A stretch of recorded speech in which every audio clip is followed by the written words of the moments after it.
Well, I think it's all well and good, the committee, dismissing these proposals, but they haven't really come up with an alternative solution to stopping the boats, have they? And I think we do need to work right across the piece to see what measures we can put in place to stop the boats. Of course, turnback measures are extraordinarily difficult, and there is very strict guidelines under which Border Force commanders might use them, including a working engine, navigation equipment, lots and lots of things that, as you can see, these boats don't have. So clearly, you wouldn't be pushing about a boat like this. But I do think it's much bigger than this, and what we need to stop is political finger pointing, and we need to come to a solution jointly with the French to stop these boats and stop people drowning.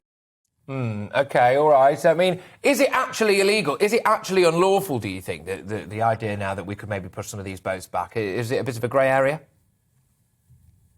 Well, there's new legislation, as you know, before the Parliament, the Houses of Parliament right now, which is the new Nationality of Borders Bill, which will enable the Border Force to take a range of measures, including turnarounds in the Channel, if that is appropriate. But I think this is much more complicated than turnarounds in the Channel, isn't it? A lot of the migrants that you're seeing there have been in France for a considerable amount of time.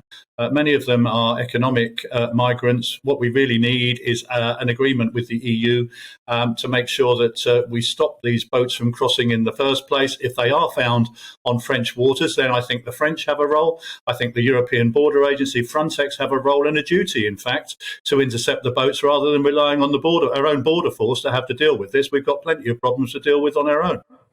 And France has got plenty of problems to deal with as well. And it's not really, they don't have an incentive necessarily to have us bringing boats back to their shores. What do you think the French can be doing? Practically, what can they do to stop these people getting on these boats in the first place? Because it seems that so much has already been tried. So I was in Calais myself just last week, and the evidence I heard from people on the ground was that the French are really have a growing population of irregular migrants in and around Calais, the Calais-Boulogne area. The French police strategy is simply really every now and again to go in and break up the camps. There's no real plan to deal with the people in France. They probably, and I'm sure they're irregularly in France. Many of them have already claimed asylum in France. So I think the French strategy is, well, look, we're going to continue to disrupt these camps, but what we're not prepared to do is work with the UK to deal with a joint response on the Channel, which is absolutely what they should be doing.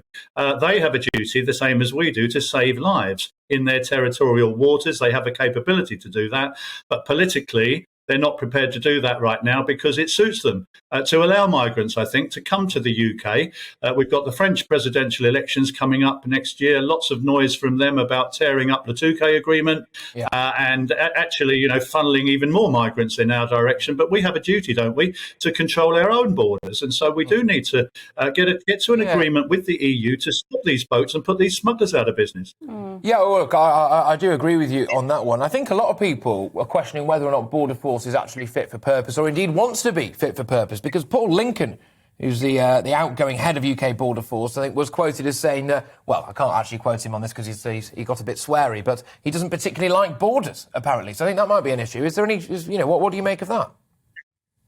That's absolute nonsense. That's just journalists trying to take advantage of a situation which is not right. Paul Lincoln was a fantastic leader of the Border Force, dedicated and committed. I know him personally. He worked extraordinarily hard with his colleagues and his commanders on protecting our borders, and he should be commended and not criticised for all of the work that he did during his tenure there. The problem is, though, that the Border Force are constrained by legislation, policy and powers. They don't have the authorities to do some of the things that some people would like them to do, which is why the government is legislating to enable the Border Force to take more enforcement powers, particularly in the area of asylum, because the current business model is that all you need to do is to get within British territorial waters, mention the word asylum, and you're probably in the UK for an indeterminate period. We need to turn that round. The Border Force can't do that on their own. They need new legislation, new powers, new authorities, and we need a new complete